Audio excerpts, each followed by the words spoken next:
welcome to the Travelman Podcast. My name is Ben and I'm your travel buddy, and on today's episode I'll be looking at the Skytrax World Airport Awards for 2019, and I'll give you a bit of a travel update as well.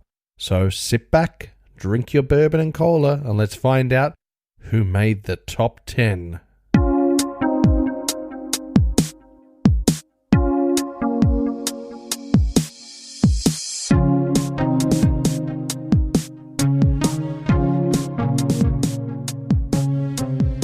Hello, traveller. I hope you've been well. Well, I haven't been the best. I've been a bit croaky in the throat, but that doesn't really matter. I hope you don't mind if I read you a little bit of information on the Skytrax World Airport Awards, just to fill you in on a little bit of the criteria. So in my best newsreader's voice, let's go. The World Airport Awards began in 1999, when Skytrax launched its first global airport customer satisfaction survey. They are regarded as a quality benchmark for the world airport industry, assessing customer service and facilities across over 550 airports. The focus is to deliver a customer survey and airport awards process that's independent, impartial, and global, and the ethos remains essential to all aspects in the present day. There is no entry fee or any type of payment by any airport, or by an airport, or other third party, to be included in the survey or awards, with the survey and awards process fully funded by Skytrax. The expanded list is at www.worldairportawards.com. So, after all that, here it is. Here's the top 10 world's best airports for 2019. Number 10 is Zurich, Switzerland. An airport I don't really know that well. I don't even know if I've flown into Zurich. I might have. Number 9 is Tokyo, Narita, Japan. I know I've flown into one of the Tokyo airports, but I don't know if it's Narita or not. Not sure. Could be Haneda. Number 8 is London Heathrow, England, and this is an airport I actually know really well. Number 7 is Munich, Germany. I've been to Munich and I've been to the airport. Very nice, very nice. Number 6 is Centrair, Nagoya, Japan. Nice. I don't think I've been to Nagoya's airport. Number 5 is Hong Kong's airport in Hong Kong. I'll be going to Hong Kong later this month, so in 2 months' time. I'm very excited about that, so I'll be able to fly into the brand new airport, which I haven't flown into. I've only flown into the old airport where you had to navigate the buildings. I should do a podcast on that because I was sitting in the cockpit when I was a 17-year-old navigating buildings. Obviously, I wasn't flying. Anyway, number 4 is Doha Hamad in Qatar. Very nice airport, although I have not been there. Number 3 is Seoul, Incheon in South Korea. That's another airport. That is an airport I've been to. I was just there last year, actually. Seoul Airport's very good. Seoul Incheon is a very, very good airport. A great train ride from the airport, which I did enjoy. And Tokyo Haneda Airport number 2. That's an airport I've definitely been to. That's in Japan. Very good airport. Number 1, obviously, is Changi Airport in Singapore. Now, Changi Airport's just had that new opening a couple of months ago, or about a month ago, of the dual Changi. That's that dome-shaped enclosure with the 40-metre high rain vortex. Apparently, they planted around 2,000 trees to make the forest feel realistic with the little path and the rainforest. I don't know how Singapore does it, but they really know how to make a closed enclosure feel like you're outside. So good on them. I'm going to Singapore as well in a couple of months' time as part of that Hong Kong trip, and I'll also be going to Vietnam and a little coastal village, Cam Ranh, where I've got 7 nights at a luxury resort. So I cannot wait for that. I'm really excited for that. And I'm excited to see Jewel Changi at Changi Airport. That will be fantastic. I also have some more categories that I would like to go through, only if you'd like to hear. I know you'd like to hear them. So some of these categories are the world's cleanest airport, the world's best airport hotels, world's best airport staff, world's best regional airports, world's best airport terminals, world's best transit airports.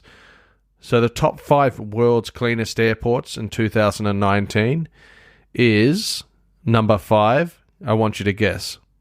Have you guessed? Yes, Tokyo Narita is number 5. Number 4 is Seoul Incheon. Number 3 is Changi Airport.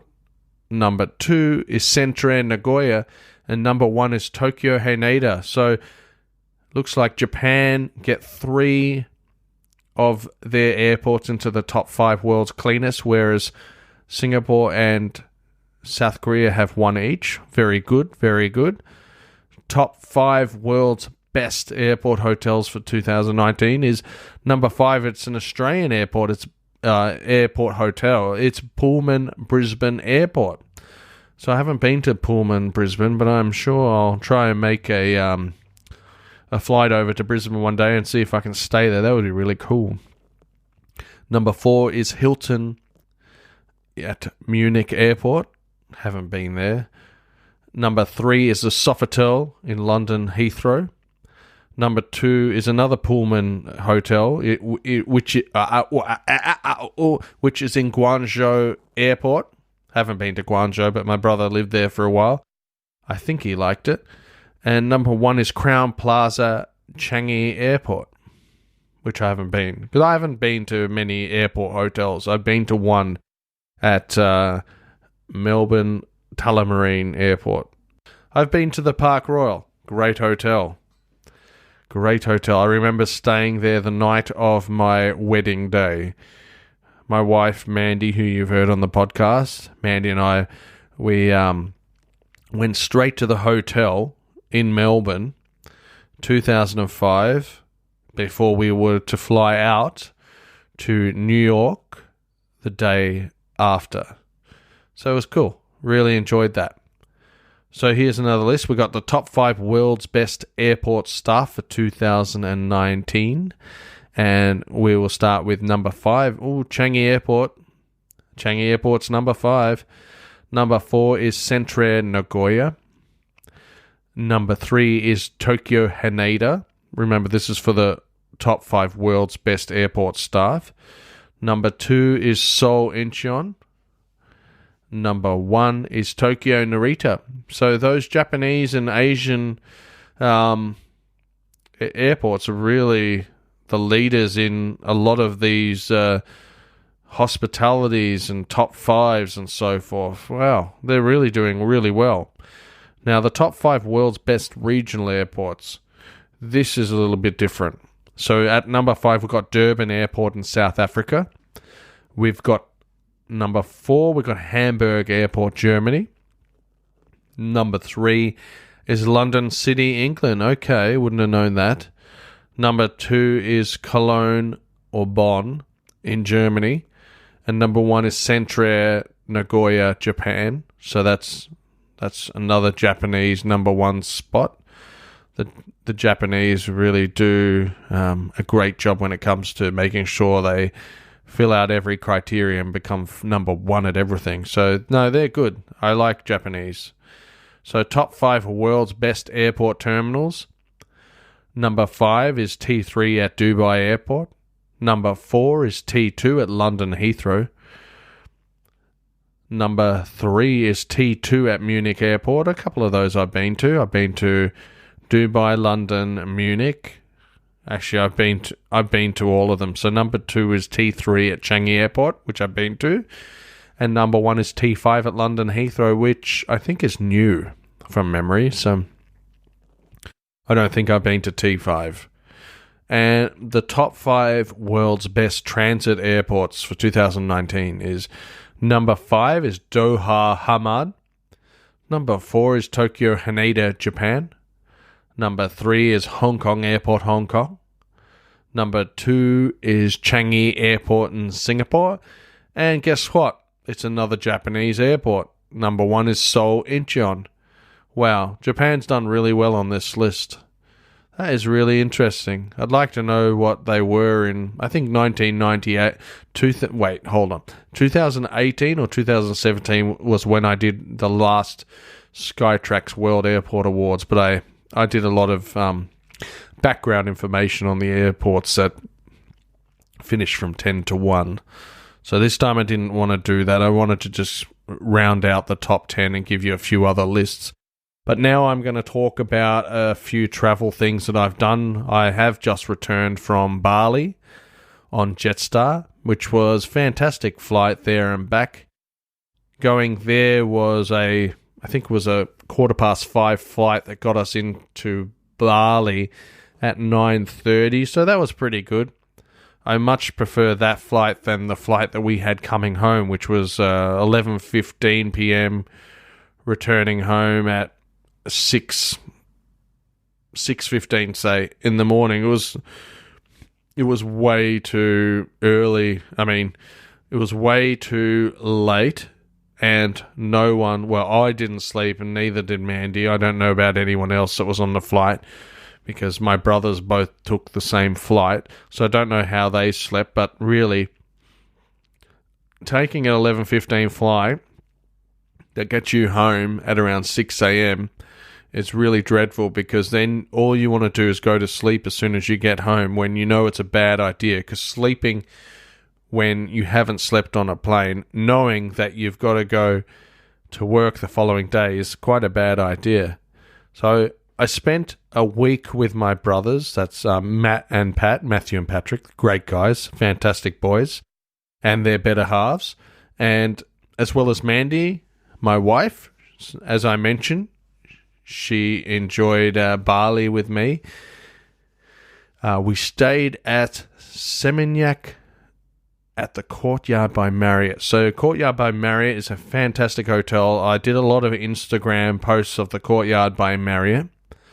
And at a couple of stages, Courtyard by Marriott was saying that they were going to use my pictures. Now, I've been checking their Instagram recently, and it looks like they tend to focus on just girls in bikinis with their resorts, which I can kind of understand why you would do that, because that will obviously get you more viewers or more likes on Instagram, especially if you've got a pretty looking girl in a bikini at the pool bar, because they won't want a picture of me at the pool bar, a fat white guy at a pool bar.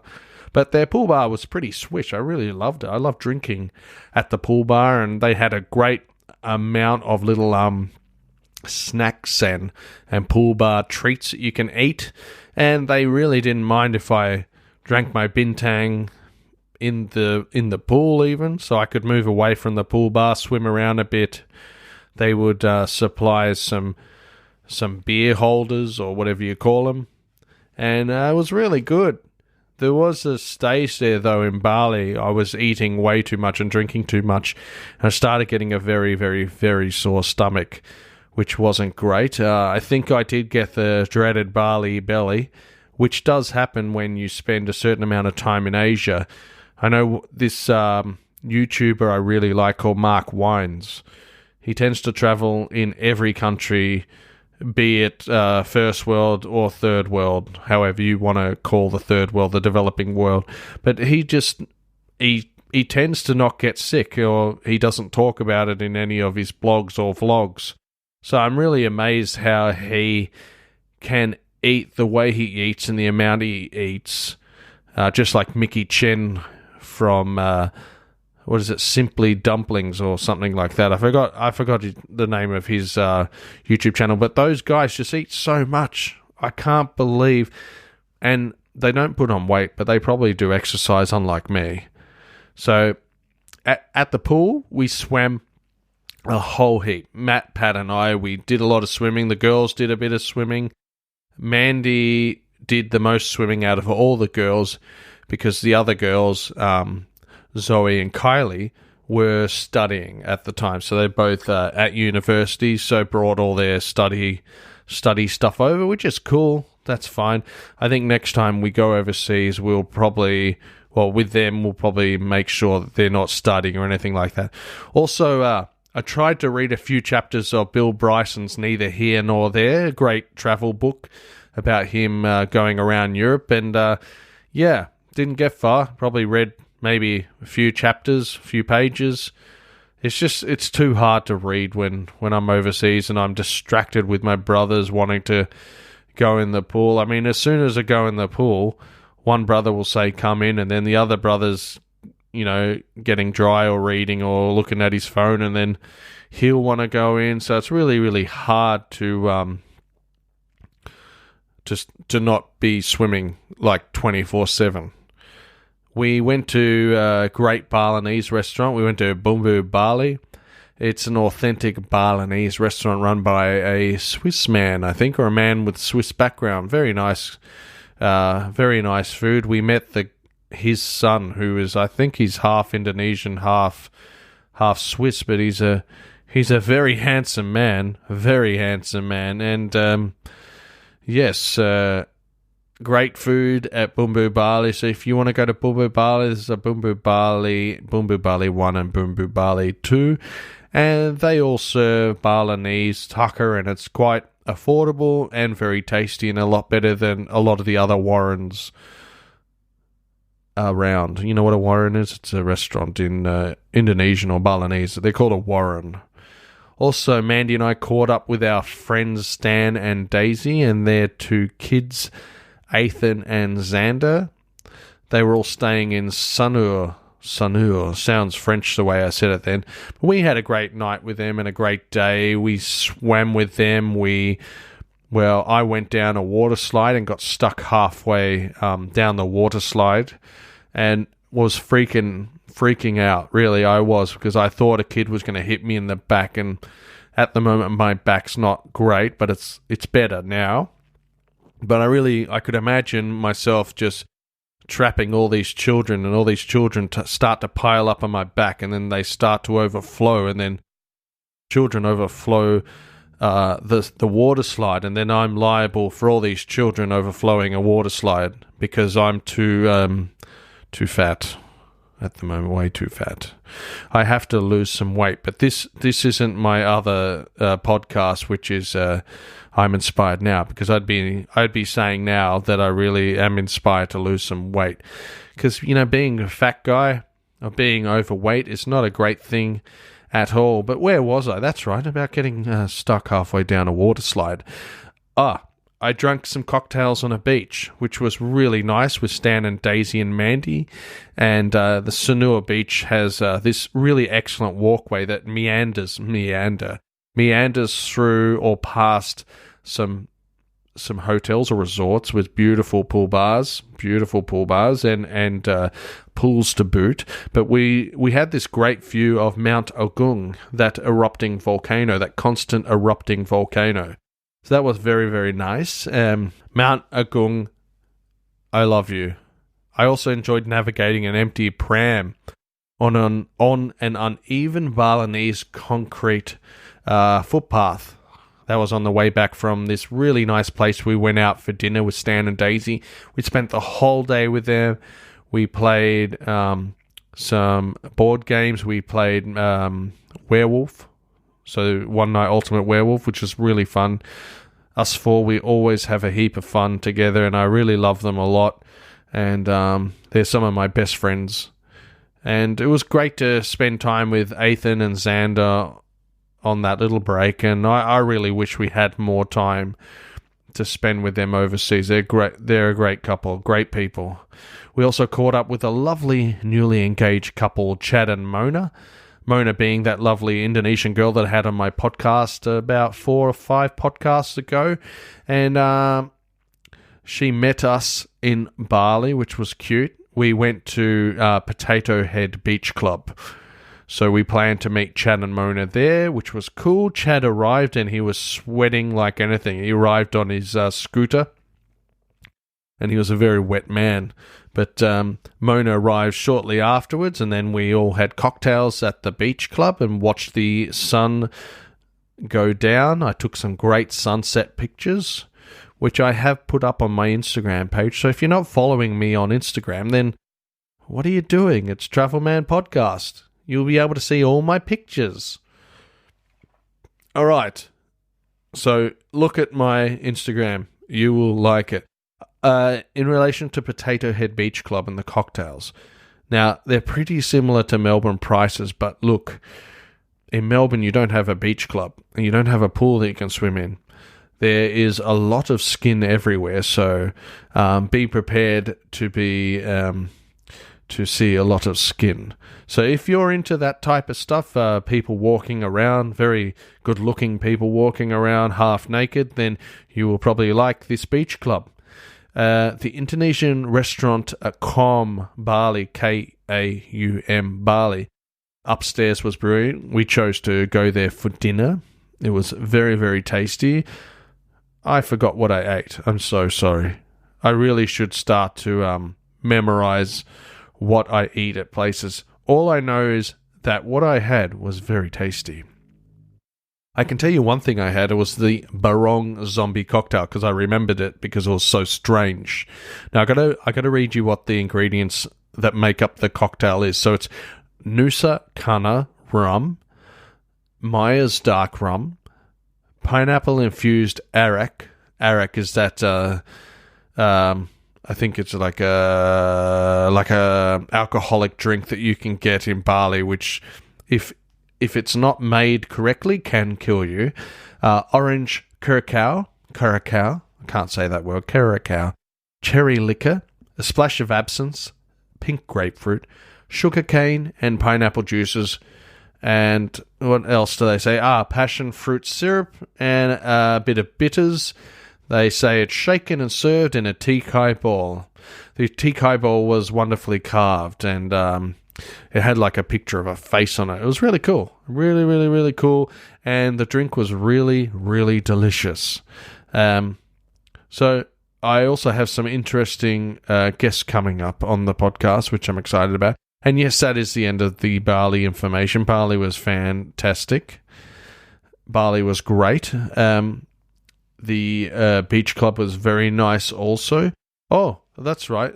While we were in Bali, I took some cool footage on my YouTube channel, Travelman Podcast, of me driving backwards on a beach buggy from the Marriott to Marriott's little beach area on Semignac's main beach. And that was a really fun and funny video. If you haven't checked that out, check that out. Check that out. It's really, really funny. Sorry if I said check that out twice, 3 times, 4 now. It's not funny anymore. But anyway, so Bali was fantastic, and I do enjoy hanging out with my brothers and stuff, but I do have some really interesting trips coming up, and I can't wait. I also have some very interesting guests coming up on the podcast, which I'm really excited about, and I will have those interviews recorded very, very soon. This isn't the longest of podcast, but I do not want to drag things out. I will have a longer podcast next podcast. But thank you very much. Thanks for joining me. And remember, you can always listen to me on Spotify. I think Google Play. I'm going iTunes. What else? All good podcast apps. So if you look up Podcast Addict or any of those podcast apps, I'm there. And also, I'm online, so travelmanpodcast.com. I'm on Instagram, Travelman Podcast, as I told you. Facebook, I've got a page and a group, Travelman Podcast. YouTube, on Travelman Podcast. Check out those videos. They're quite funny. And I think that's it. I think that is it. So thanks again for joining me, and I will talk to you another time. This was fun. Cheers. Bye. Actually, before I go, I have a listener that sent me an MP3 of a question or a comment on the Ghost Tour podcast I did recently with Sean Morrissey. Have a listen to that, and then that's it. All right, cheers, bye. G'day, Travel Man. Trevor from Tailem Bend here, just on the Murray River. about 100 kilometres southeast of Adelaide, or about 145 kilometres west of Pinaroo, if that's a bit more helpful for you. It's a bit of an overcast day here. Dale's just gone down the road to the Williamsons to see if Bruce Mackenzie's got back from his trip up the road to Loxton, to see how the McRobertsons are getting along after that big bloody southerly rolled through about 3 or 4 days ago now. So I thought I'd take the time to give your program a call about a particular burning issue. I know you're a very international la-dee-da, latte-sipping sort of program, so I don't expect you'll know much about us here in Tailem Bend. But in regards to your program about ghost tours up north in Korea, well, mate, I don't think you have to piss fart around getting on a plane when you can just come to Tailem Bend for a bit of dark bloody tourism, if you'll pardon the language. Yeah, they lay down a bit of rail here back in the 1880s. And, mate, you may not have spent much time around railways, or at least real country railways, what with your globe-trotting ways, but I can tell you right now there's a lot of blood that's gone into the tracks over the years. Mate, you should come and do a ghost tour with yours truly. I'll whip out the mag torch and we can have a good bloody look around for some ghosts. Suggest you bring a good pair of Blundstones as she gets a bit rough in parts along the track. Yeah, council's next to useless and you don't want a broken ankle to go with your soiled undies, mate. Anyway, Travelman, I better go. I've got quite a bit to do around the house before the missus gets here. Never bored here in Tailem Bend, mate. Got to get up on the roof again as we had the Richardsons over a couple of days ago and the youngest kicked the bloody footy on the roof again. Not much aim, these young fellas these days. Anyway, mate, all the best. Keep up the good work. Cheers.